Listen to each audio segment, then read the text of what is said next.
Students, आपके estate के paper को और ज़्यादा जो है बहुत ही ज़्यादा बेहतरीन बनाने के लिए तो आज हम कुछ जो है इंपॉर्टेंट टॉपिक्स लेकर आए हैं आपके कंप्यूटर साइंस के। वैसे तो मैं आपको ऑलरेडी सब कुछ बता चुकी हूँ, इंपॉर्टेंट सब्जेक्ट बता चुकी हूँ, लेकिन उस सब्जेक्ट्स के जो है इंपॉर्टेंट टॉपिक्स आज हम डिस्कस करने वाले हैं कि कौन से सब्जेक्ट्स में से आपको कितना क्या क्या करना है ताकि आप अपने एग्जाम को बहुत ही ज़्यादा मतलब बहुत ज़्यादा अच्छा कि आपको एग्जाम को क्रैक करना है। बस यही है कि भाई 90 नंबर लेने हैं और लेने हैं तो लेने हैं, है ना। इस बार एस्टेट पार करना है तो करना है, अपने आप को बोलो करना है तो करना है, चाहे कुछ भी करना पड़े, है ना। तो 3-4 दिन है, अपना जो है बेस्ट दो, अपना जो है बहुत ही अच्छे तरीके से उसको करने की कोशिश करो, ठीक है।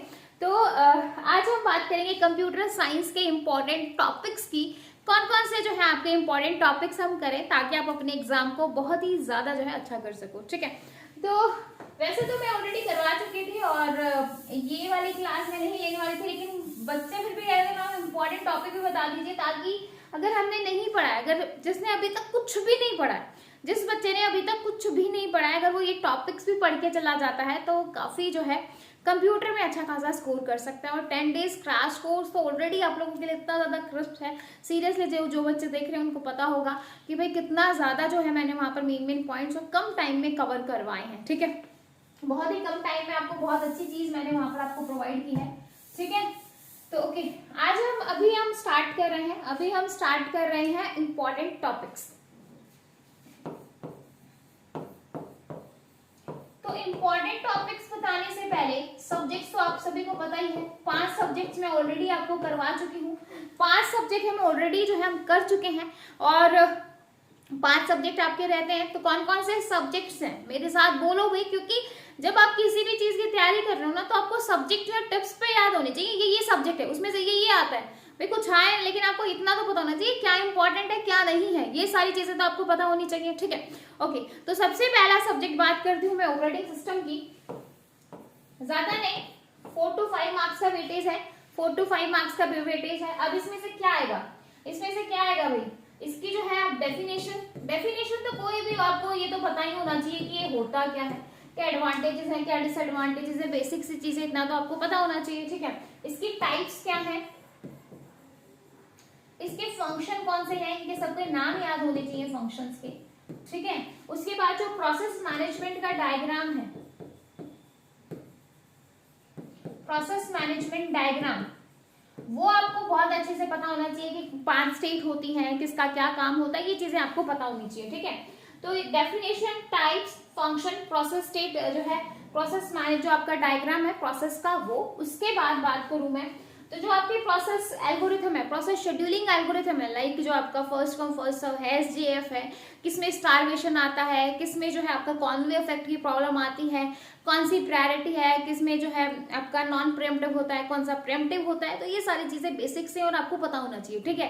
टर्न अराउंड टाइम क्या है, वेटिंग टाइम क्या है, कंप्लीशन टाइम क्या है, रिस्पॉन्स टाइम क्या है, तो ये सारी चीजें आपको पता होनी चाहिए, ठीक है। तो लिखो प्रोसेस शेड्यूलिंग एल्गो, ठीक है। तो प्रोसेस शेड्यूलिंग एल्गोरिथम आपको पता होने चाहिए, ठीक है। प्रोसेस शेड्यूलिंग एल्गोरिथम आपको पता होने चाहिए, डेफिनेशन, टाइप्स, फंक्शन। फिर उसके बाद जो है आपका, एक सेकेंड भाई, ये क्या हो गया, ओके, ठीक है। फिर आपको जो है पेज मैनेजमेंट पॉलिसी, जो पेज रिप्लेसमेंट पॉलिसी है, जो आपकी ऑप्टिमल है, लिस्ट रिसेंटली यूज है, फर्स्ट इन फर्स्ट जो है फर्स्ट वाली है, ठीक है। तो ये तीनों चीजें आपको पता होनी चाहिए, जो पेज रिप्लेसमेंट पॉलिसी, तीनों आपको पता होनी चाहिए। एक तो इनके बारे में आपको पता होना चाहिए कि इसका क्या काम है, ठीक है। डेफिनेशन आपको पता होनी चाहिए और तीनों जो क्वेश्चंस है वो आपको सॉल्व करने आने चाहिए। अगर आपने एक बार एक क्वेश्चन सॉल्व कर लिया तो आप आराम से कर लोगे, ठीक है। और फिर इसके बाद आपका डिस्क शेड्यूलिंग एल्गो, ठीक है। तो ये आपको पता होना चाहिए, पेज रिप्लेसमेंट वाला, डिस्क शेड्यूलिंग वाला। डिस्क शेड्यूलिंग में आपका जो सेक्टर क्या होता है, ट्रैक क्या होता है, ठीक है। और जो है डिस्क शेड्यूलिंग के जितने भी एल्गोरिथम है वो आपको आने चाहिए, ठीक है। अगर आपने 1 2 3 4 और 5 6 6 7 ये 7 टॉपिक कर लिए जो है ऑपरेटिंग सिस्टम में, तो भी जो है आप 4 से 5 नंबर आराम से ले लोगे। इससे ज्यादा जो है आपको ऑपरेटिंग सिस्टम में नहीं देखने को मिलेगा। अगर आपने बिल्कुल भी ओएस को नहीं किया है तो अभी डेफिनेशन पढ़ने में कितना टाइम लगेगा, 2 मिनट भी नहीं लगेगी, ठीक है। टाइप्स करने में कितना टाइम लगेगा, टाइप्स पता ही है कि क्या क्या होती है। अभी बैच ऑपरेटिंग सिस्टम होता है आपका, फिर उसके बाद जो है मल्टी प्रोग्रामिंग है, मल्टीटास्किंग है, मल्टी प्रोसेसिंग है, ठीक है। फिर जो है आपका फंक्शंस कौन से हैं, फंक्शन आपका प्रोसेस मैनेजमेंट होता है, मेमोरी मैनेजमेंट होता है, उसके बाद जो है आपका डिस्क मैनेजमेंट होता है। तो ये सारे क्या है, फंक्शंस ही तो है, ठीक है। उसके बाद बात करें प्रोसेस मैनेजमेंट डायग्राम, मतलब यानी कि जो प्रोसेस स्टेट डायग्राम है आपका, जिसमें 5 जो है प्रोसेस होती हैं, कहाँ से कहाँ जाता है, कौन सी चीज कहाँ से कहाँ आती है, ये चीजें आपको पता होनी चाहिए। प्रोसेस शेड्यूलिंग एल्गोरिथम, जितने भी आपके एल्गोरिथम है, first come first serve, SGF, SRTF, priority, time quantum, ठीक है, सॉरी प्रायोरिटी में टाइम क्वांटम आ जाएगा। उसके बाद है राउंड रोबिन, ठीक है, तो सॉरी राउंड रोबिन में आपका वो आ जाएगा, और प्रायोरिटी में जो आपकी हाई प्रायोरिटी है उसके अकॉर्डिंग हम करते हैं, ठीक है। उसके बाद आता है पेज रिप्लेसमेंट। तो आपकी जो 3 टेक्निक है वो आपको अच्छे से आनी चाहिए, उनको जो है किस तरीके से अगर फ्रेम का साइज इंक्रीज हो जाए और आपके पेज रिप्लेसमेंट भी इंक्रीज हो जाए तो कौन सी प्रॉब्लम आती है, तो ब्लडी एनोमली की प्रॉब्लम आती है, कहाँ पर आती है, फीफो के अंदर आती है, ठीक है। तो फीफो पेज जो है आपका ऑप्टिमल पेज और आपका लिस्ट रिसेंटली यूज्ड, तो ये आपका जो है मेन आपका ओएस है। तो मेरे ख्याल से ओएस आपका कंप्लीट, अगर आपने इतना ओएस में कर लिया है तो अभी कुछ भी एक्स्ट्रा करने की जरूरत नहीं है, इसी को revise and revise and revise करो, ठीक है। अगर ऑपरेटिंग सिस्टम में आपने ये 7 टॉपिक कर लिए हैं तो इन्हीं को रिवाइज रिवाइज रिवाइज करो, एक्स्ट्रा कुछ भी ना करो, ठीक है। आगे देखो,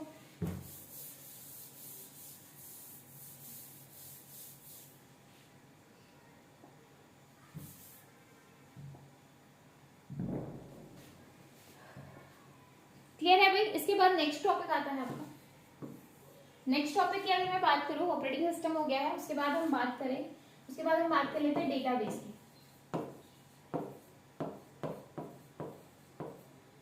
डीबीएमएस और एसक्यूएल में से जो आपका वेटेज है वो 9 to 10 है, 9 to 10, ठीक है। मतलब एसक्यूएल में मिला के और डीबीएमएस को भी मिला के। तो सेम जो है आपको डीबीएमएस का इंट्रो पता होना चाहिए, डीबीएमएस क्या होता है, डीबीएमएस की क्या क्या फंक्शनलिटीज हैं, ठीक है। उसके बाद है जो है आपको ये पता होना चाहिए कि भाई कौन सी कीज होती है ना, प्राइमरी की कौन सी है, कैंडिडेट की कौन सी है, सुपर की कौन सी है, सबके बारे में आपको पता होना चाहिए, ठीक है। तो वही डेफिनेशन, फिर जो है आपको कीज के बारे में पता होना चाहिए, बहुत ही इंपॉर्टेंट है, कीज में से क्वेश्चन आते हैं, ठीक है। उसके बाद बात करें तो आपको जो है नॉर्मलाइजेशन में से क्वेश्चन आता है, आपको first form, second form, third form, ये वाली चीजें आपको पता होनी चाहिए, ठीक है। अगर आपने ये 3 टॉपिक भी, मतलब मैं यहाँ पर बहुत ही ज्यादा इंपॉर्टेंट टॉपिक बता रही हूँ जो फ्रीक्वेंटली एस्टेट पूछ रहा है, बार बार जहां से क्वेश्चन आ रहे हैं, ठीक है। तो मतलब ये चीजें तो आपको पता होनी ही चाहिए, इतना तो आपको आना ही चाहिए, ठीक है। उसके बाद बात करूं, उसके बाद अगर मैं बात करूं एसक्यूएल में से, तो एसक्यूएल में जो आपकी कमांड है, डीडीएल कमांड क्या होती है, डीएमएल क्या होती है, डीडीएल में कौन कौन सी चीजें आती है, डीएमएल में कौन सी आती है, डीक्यूएल में कौन सी आती है, डीसीएल में कौन सी आती है, डीसीएल में कौन सी आती है, तो ये जितनी भी कमांड है आपकी, ये सारी आपको आनी चाहिए, सबके बारे में आपको पता होना चाहिए किसमें क्या क्या आता है, ठीक है। ये सारा आपका इंपॉर्टेंट है, ठीक है। इसमें जितनी भी कमांड्स है वो आपको बहुत ही अच्छे तरीके से करनी है। अगर आपने डीबीएमएस में इतना भी कर लिया तो जो है आप अच्छा खासा स्कोर करोगे, क्योंकि मैं यहाँ पर बिल्कुल आपको इंपॉर्टेंट चीजें बता रही हूँ। मतलब मैं ये नहीं कह रही कि अगर मैं आपको पूरा ही डीबीएमएस कह दूँ कि ये कर लो तो फिर फायदा क्या हुआ, ठीक है। तो मतलब आपको बिल्कुल जो है जहां से फ्रीक्वेंटली, मतलब जहां से 100% चांस है कि क्वेश्चन आएगा ही आएगा, तो वो चीजों आपको यहाँ पर करनी है, ठीक है। तो इसी के साथ आपके 2 सब्जेक्ट्स कवर हो गए हैं। देन आगे देखो, देन आगे है आपका थर्ड सब्जेक्ट। थर्ड सब्जेक्ट की अगर मैं बात करूं तो थर्ड सब्जेक्ट है आपका, third subject digital. Digital again जो है 4 to 5 मार्क्स का आएगा। डिजिटल में से कितने मार्क्स का आएगा, 4 to 5 मार्क्स का, ठीक है। अब डिजिटल में 4 to 5 मार्क्स का आ रहा है। डिजिटल में कौन कौन से सब्जेक्ट, तो एक तो जो है लॉज में जितने भी लॉज हैं, कम्यूटेटिव लॉ क्या होता है आपका, आइडेंटिटेटिव लॉ क्या है आपका, डी मॉर्गन्स थ्योरम क्या कहती है, ठीक है। फिर उसके बाद जो है आइडम पेटेंडेंट लॉ क्या होता है, ये सारी लॉज जो है वो आपको बहुत अच्छे से आने चाहिए, क्योंकि आपको दे देगा और आपको जो है पूछ लेगा, ठीक है। उसके बाद मिनिमाइजेशन, कि भाई एक स्टेटमेंट दे देगा और आपको मिनिमाइज करने के लिए बोलेगा, ठीक है।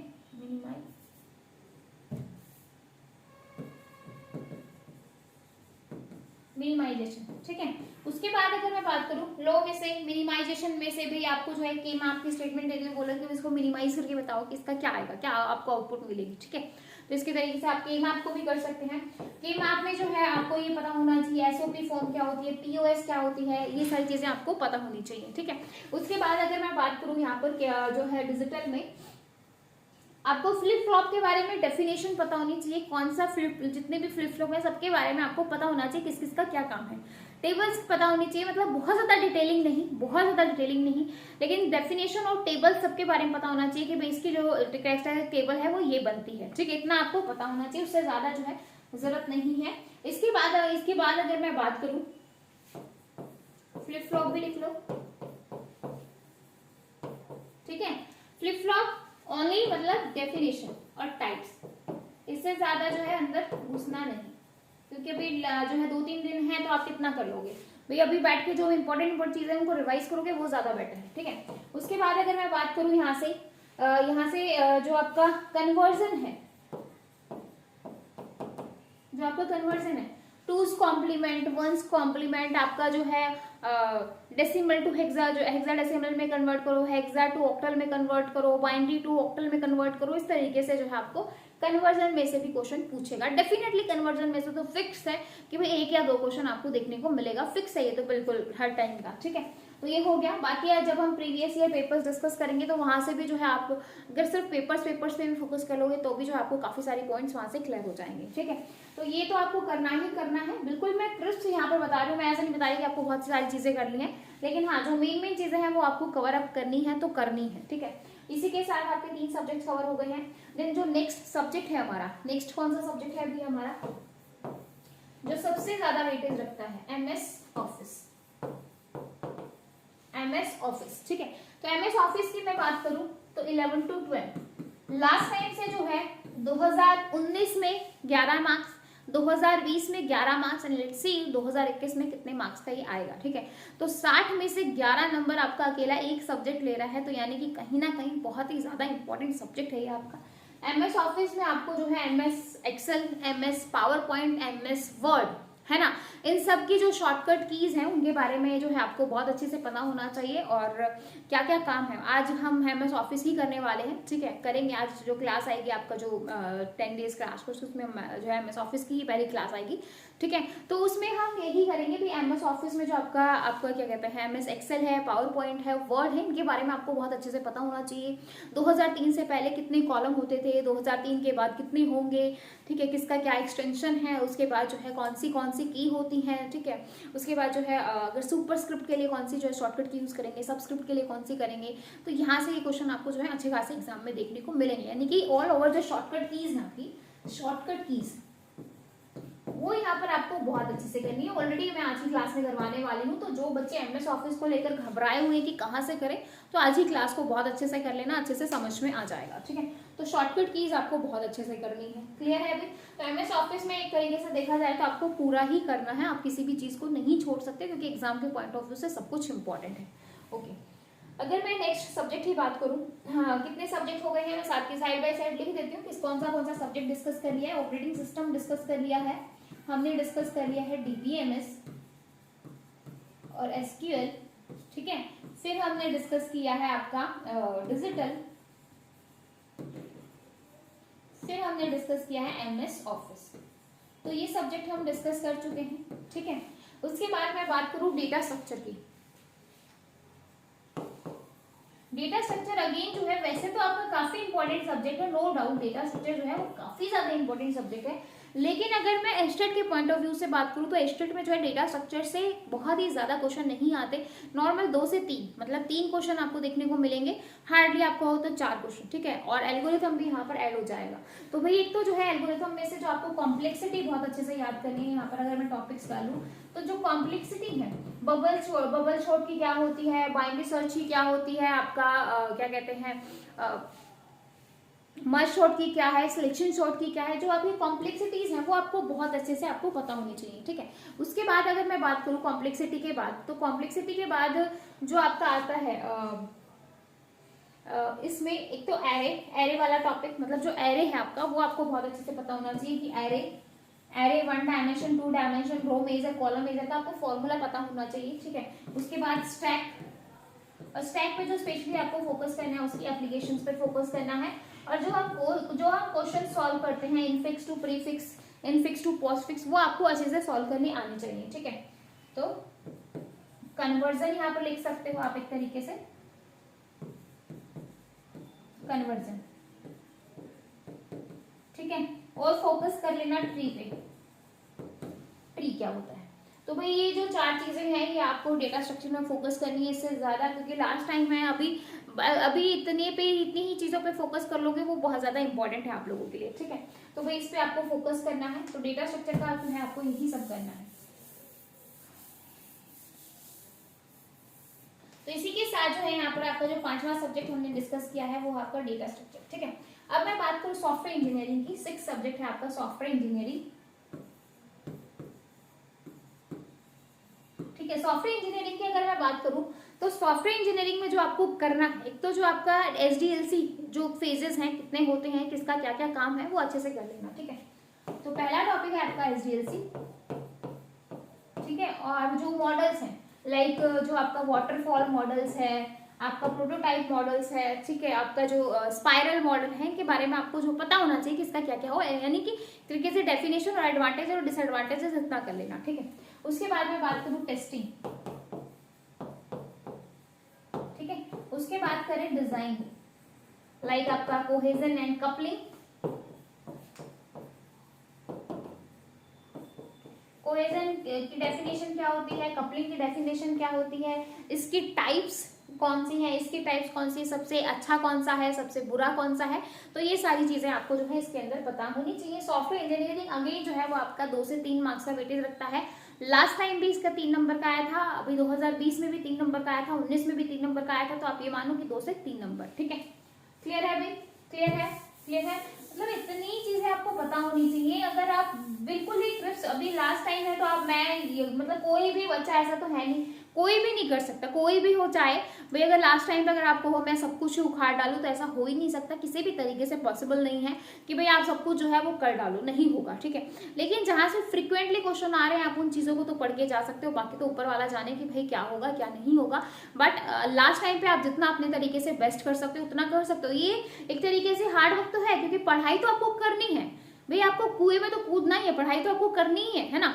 लेकिन जो है क्या होता है, आपको स्मार्ट, एक तरीके से स्मार्ट अप्रोच आप कर रहे हो, आपको मेन चीजें कि आप जो पढ़ा वो आ गया एग्जाम में, वो आपका स्मार्ट टेक्निक है ना। एक जो बच्चा है वो बेचारा 6 महीने से लगा हुआ है भाई, सब कुछ कर डाला उसने, भाई अच्छी बात है, ठीक है, लेकिन अब टाइम कम है तो जो है आप मेन चीजें ही यहाँ पर कवर करोगे, ठीक है। और कुएं का मतलब कुएं में कूदना ही नहीं होता, क्योंकि बहुत सारे लोग होते हैं जिनको पढ़ना इतना ज्यादा अच्छा नहीं लगता है ना, बस ये सोचते हैं कि बस ये 2 महीने और पढ़ लेता हूँ, 3 महीने और पढ़ लेता हूँ, भाई अब गलत मत ले लेना, मैडम तो कुएं में कूदने भी बोल रहे हैं, ऐसा बिल्कुल मत लेना, ठीक है। भाई हर किसी को जो है पढ़ना, सबको ये लगता है यार 2 महीने और पढ़ना है बस, फिर जैसे तैसे जॉब लग जाए, देन फिर कभी नहीं। भाई हर किसी के मतलब हर कोई मोस्टली जो है बच्चा यही सोचता है, ठीक है। तो हमने जो है सॉफ्टवेयर इंजीनियरिंग डिस्कस कर लिया है। इसके बाद बात करूं कंप्यूटर फंडामेंटल, बहुत ही इंपॉर्टेंट सब्जेक्ट है आपका अगेन, कंप्यूटर फंडामेंटल,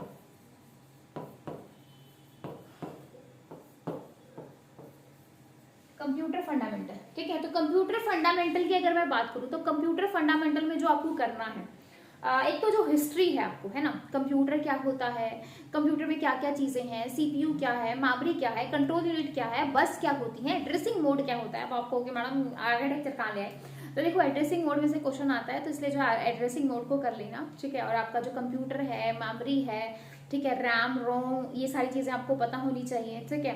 फिर जो है केबी, एमबी, जीबी, ये सब चीजें आपको पता होनी चाहिए यहाँ पर, ठीक है। उसके बाद अगर मैं बात करूँ, ये सब हो गया आपका, मतलब आपको डेफिनेशन पता हो गई कंप्यूटर की, है ना, कंप्यूटर की जो बेसिक चीजें हैं, आउटपुट डिवाइसेस क्या है, इनपुट डिवाइसेस क्या है, हिस्ट्री क्या है, सॉफ्टवेयर क्या होता है, हार्डवेयर क्या होता है, ये चीजें आपको पता होनी चाहिए, ये चीजें आपको आनी चाहिए, ठीक है। तो एक तरीके से जो आपका हिस्ट्री है, इंट्रो तो आपको करना ही है, मतलब जो आपकी सारी टर्मिनोलॉजी है, फिर जो आपकी हिस्ट्री है भाई कब कौन सी चीज आई थी वो भी आपको पता होनी चाहिए। उसके बाद अगर मैं बात करूं इंट्रोडक्शन हिस्ट्री में से, इनपुट आउटपुट डिवाइसेस, ठीक है, फिर जो आपका क्या कहते हैं, इनपुट आउटपुट डिवाइसेस के साथ ही अगर हम बात करें आपका मेमोरी यहीं कर लेना, ठीक है। उसके बाद बात करूँ एड्रेसिंग मोड भी यहीं पर कर लेना। अगर एड्रेसिंग मोड करते हो तो यही आपको जो है 12 से 13 मार्क्स का आपको वेटेज मिलेगा। अगर आप यहीं से एड्रेसिंग मोड करते हो तो 12 से 13 मार्क्स का आपको यहाँ पर वेटेज देखने को मिलेगा, है ना, अगर आप एड्रेसिंग मोड करते हो तो, ठीक है। तो अगर आपने इंट्रोडक्शन कर लिया, हिस्ट्री पढ़ लिया, मेमोरी जितनी भी आपकी जो है बाइट्स, बिट जो है बिट क्या होता है, निबल क्या होता है, बाइट्स क्या होती हैं, ठीक है, फिर जो है आपकी जीबी क्या है, टीबी क्या है, ये चीजें आपको पता होनी चाहिए, ठीक है। तो मतलब ये आपका पूरा जो है आपको कंप्यूटर फंडामेंटल में इतना तो आपको करना ही करना है, ठीक है। क्लियर है अभी? इसके साथ ही हमारा यहाँ पर आ जाएगा आपका कंप्यूटर फंडामेंटल, ठीक है। तो सीएफ से मैंने इसको डिनोट कर दिया है कंप्यूटर फंडामेंटल को। तो आई होप आपको समझने में दिक्कत नहीं होगी। तो साथ ही साथ मैंने सब्जेक्ट्स भी लिख दिया और कौन सा सब्जेक्ट कितना इंपॉर्टेंट है। अगर जिस बच्चे ने अभी ये सब कुछ कर लिया है बहुत ही अच्छी बात है, और जिसने नहीं किया है अपना नोट डाउन कर लो, जिसने कर लिया वो भी नोट डाउन कर लो, क्योंकि वो इन सब्जेक्ट्स को रिवाइज करे। रिवाइज करना बहुत ही ज्यादा मेन है ना। जितना रिवीजन करोगे उतना जो है आप लोगों के लिए बेस्ट है, क्योंकि रिवीजन ही तो एक ऐसी चीज है जो इंसान को कभी गिरने नहीं देती, है ना। रिवीजन ही एक ऐसी चीज है जो इंसान को कभी जो है गिरने नहीं देगी। क्लियर है भाई? तो आपको ये सारी चीजें जो है पता होनी चाहिए, ठीक है। इसके बाद अगर मैं बात करूं यहाँ पर जो आपका इंपॉर्टेंट है, मतलब कंप्यूटर फंडामेंटल, देन नेक्स्ट है आपका कंप्यूटर नेटवर्क, ठीक है। कंप्यूटर नेटवर्क की अगर मैं बात करूं तो सबसे इंपॉर्टेंट है आपका ओएसआई मॉडल। ओएसआई मॉडल में जो इसके लेयर्स हैं, जो इसके डिवाइसेस हैं, जो डेटा यूनिट्स हैं और जो फंक्शंस हैं, भी एक 2-2.5 घंटे की क्लास है, उसको देख लेना। 4 से 5 नंबर आपके जो है इसी में से फिक्स हो जाएंगे। इससे आपको एक्स्ट्रा कुछ भी करने की जरूरत पड़ेगी ही नहीं, ठीक है। तो ये तो आपको करना ही है ओएसआई मॉडल, ठीक है। ओएसआई मॉडल तो आपको करना ही है, इसको तो आप छोड़ ही नहीं सकते। उसके बाद जो आपको आईपी एड्रेसेस है, ठीक है, क्लासेस भी, एक तो IPv4 और IPv4 और IPv6 के बीच में डिफरेंस देख लेना, इतना बहुत है। और जो क्लासेस हैं आपकी class A, B, C, D, E, है ना। A का जो है वो जो है आईपी एड्रेस जो है कहाँ से रेंज करता है, B का क्या है, C का क्या है, D का क्या है, E का क्या है, तो इनके बारे में आपको जो है अच्छे से पता होना चाहिए, है ना। तो इसके बारे में जो है आपको पता होना चाहिए। तो क्लासेस कर लेना, OSI मॉडल और जो है आईपी एड्रेसेस IPv4 और IPv6 के बीच में डिफरेंस देख लेना। इससे एक्स्ट्रा आपको कुछ भी करने की जरूरत नहीं है, कुछ भी आपको नहीं करना है, ठीक है। क्लियर है भाई? क्लियर है इतना? तो कंप्यूटर नेटवर्क में सिर्फ ये 2 टॉपिक्स कर लेना, इससे एक्स्ट्रा कुछ मत करना, ये 2 टॉपिक कर लेना भाई, ठीक है। तो इसी के साथ आपके 8 सब्जेक्ट यहाँ पर हमने कर लिए हैं। फिर उसके बाद लास्ट में मैं सबका वेटेज भी लिख दूंगी। अगर आपने इतना कर लिया है तो आपका जो है कितना, अगर इतना कर लिया है तो बहुत ही अच्छी बात है। रिविजन पे ध्यान दे लो, एक्स्ट्रा कुछ मत करो। ये था आपका कंप्यूटर नेटवर्क, ठीक है। उसके बाद आपको और क्या रहेगा, हमने कौन सा सब्जेक्ट डिस्कस किया, operating system, DBMS, digital, MS office, DS, software engineering, computer fundamental और कंप्यूटर नेटवर्क, ठीक है। अब कौन सा सब्जेक्ट रह गया है आपका, HTML भाई बहुत ही आसान है, और वेब पेजेस को क्रिएट करवाने के लिए हम इसको यूज करते हैं। जितनी भी आपकी जो टैग्स हैं, like paragraph tag, body, head, root वगैरह, इसकी जो हिस्ट्री है, डेवलपमेंट है, किसने किया है, ये सारी चीजें आपको बतानी। एक तरीके से आप कह सकते हो भाई 1 से 2 घंटे की लर्निंग है, ज्यादा HTML में कुछ है नहीं, तो कुछ भी छोड़ना नहीं है, सारा आपको कवर अप करना है, ठीक है। तो HTML आपको पूरा करना है, HTML में कुछ ऐसा है नहीं, ठीक है। जितने भी टैग्स वगैरह सब आपको अच्छे से करने हैं। तो ये हो गया आपका HTML, ठीक है। अब एक और सब्जेक्ट देख लो भाई कौन सा रह गया है, अगर आप इतने सब्जेक्ट कर लोगे तो भाई जो फुल फॉर्म्स आती हैं, ठीक है, जो फुल फॉर्म आती है, क्योंकि 1-2 क्वेश्चन ऐसे होते हैं फिक्स कि जहाँ से एब्रीविएशन में से क्वेश्चन पूछता है, ठीक है। तो एब्रीविएशन आपसे आएंगे, तो एब्रीविएशन जब इतना करोगे तो यहीं से जो आपके एब्रीविएशन बनती है, मतलब वो उनको अच्छे से कर लेना, ठीक है। उसके बाद अगर मैं बात करूँ यहाँ पर और कौन सा सब्जेक्ट रह गया भाई,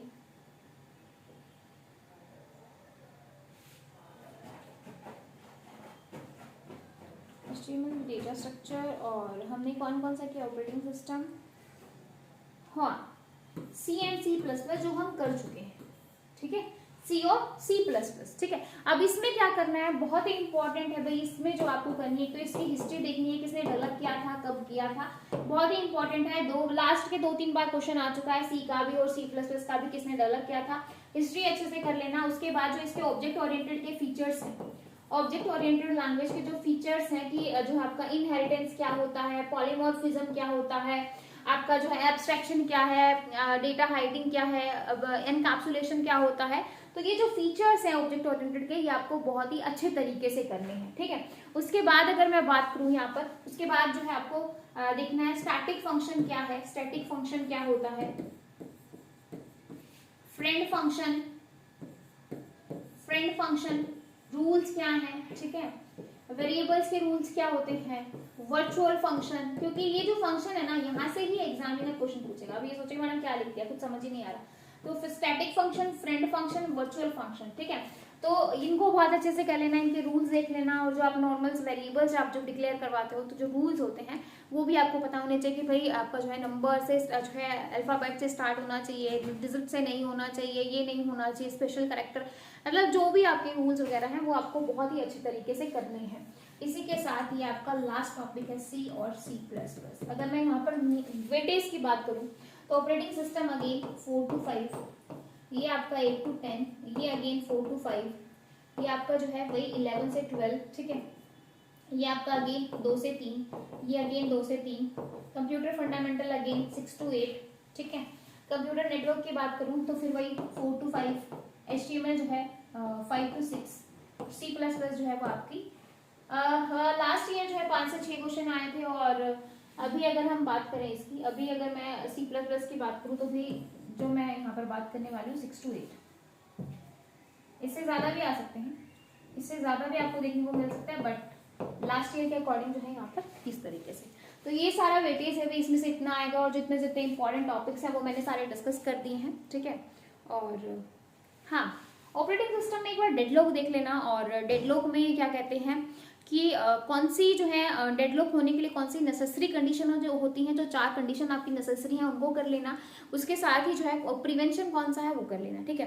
डेडलॉक अवॉइडनेस कहाँ पर यूज किया जाता है, बैंकर्स एल्गोरिथम जो है हम डेडलॉक अवॉइडनेस में यूज करते हैं। ये क्वेश्चन बार बार आया है, एग्जामिनर को ज्यादा ही प्यार है इस क्वेश्चन से भाई, तो पूछ लेता है। तो भाई ये सारी चीजें तो आपको करनी है। अगर सबने इतना सब कुछ कर लिया है, अगर आपने जितने मैंने टॉपिक्स लिखवाए अगर आपने ये सारे कर लिए हैं, तो भाई एक ही इलाज है, आप तो रिवीजन कीजिए, रिवीजन कीजिए, प्रैक्टिस कीजिए, जितनी प्रैक्टिस हो सकती है उतनी प्रैक्टिस कीजिए, ठीक है।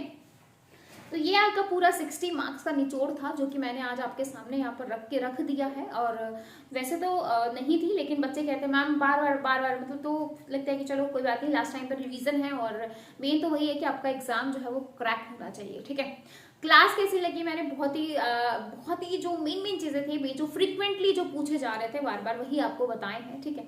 आपको क्लास कैसी लगी है मुझे कमेंट करके जरूर बता दीजिएगा, ठीक है। अच्छी लगी, बुरी लगी, आपको जो है ये आपने कर लिए हैं वो भी मुझे बता दीजिए कि आप लोगों का ये सब हो चुका है क्या। जिस बच्चे का जितना भी हुआ है वो कमेंट सेक्शन में बताइएगा कि भाई हमारा जो है इतना कंप्लीट हो गया है, इतना रहता है, ठीक है। तो जो चैनल पर नए हैं चैनल को लाइक करना बिल्कुल भी ना भूलें। और हाँ, जो भाई अभी जैसे इतना अगर आपने कर लिया है तो आप परीक्षा ऐप पे जाइए, और परीक्षा ऐप पे जाके, है ना, परीक्षा ऐप पे जाइए, परीक्षा ऐप पे जाके जो है ना टेस्ट सीरीज ले सकते हैं भाई। आप परीक्षा ऐप पे जाओ और आपने इतना कर लिया है तो फिर क्वेश्चन की प्रैक्टिस करो। सबसे बेस्ट इलाज है कि अगर आपने सब कुछ कर लिया है तो प्रैक्टिस कीजिए। तो परीक्षा ऐप पे जाओ, परीक्षा ऐप पे जो है आपको कंप्यूटर साइंस प्लस जो आपका कॉमन पेपर है उन दोनों का मतलब पूरा 150 मार्क्स का एक साथ आपको मिलेगा। इसका जो प्राइस है वैसे तो आपका जो है 499 है, लेकिन जब आप NS50 कोड यूज करोगे, NS50 कौन सा कोड यूज करना है, NS50 यूज करना है। क्या हो रहा है यार, NS50, ठीक है। तो आपको ये जो है वो 199 में मिलेगी। ये जो है आपको कितने में मिलेगी, 199 में, ठीक है। तो ये प्राइस आपको आई थिंक कितना मिलेगा भाई, 399, ठीक है।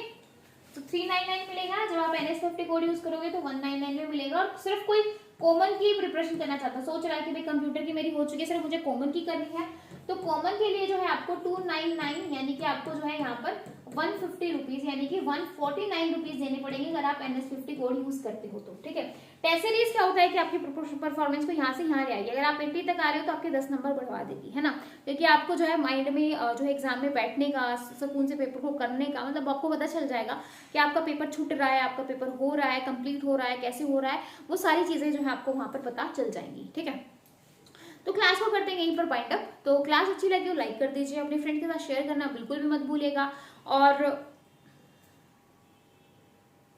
बस भी, और जो बच्चे नए हैं वो चैनल को सब्सक्राइब कर दीजिए। ठीक है और लाइक कर दिया करो भी, लाइक करने में इतनी ज्यादा कंजूसी करते हो, हद से ज्यादा, पता नहीं क्यों। ठीक है, तो ऐसा मत किया करो, कर दिया करो। ठीक है, तो फिर मिलेंगे, bye, take care, thank you.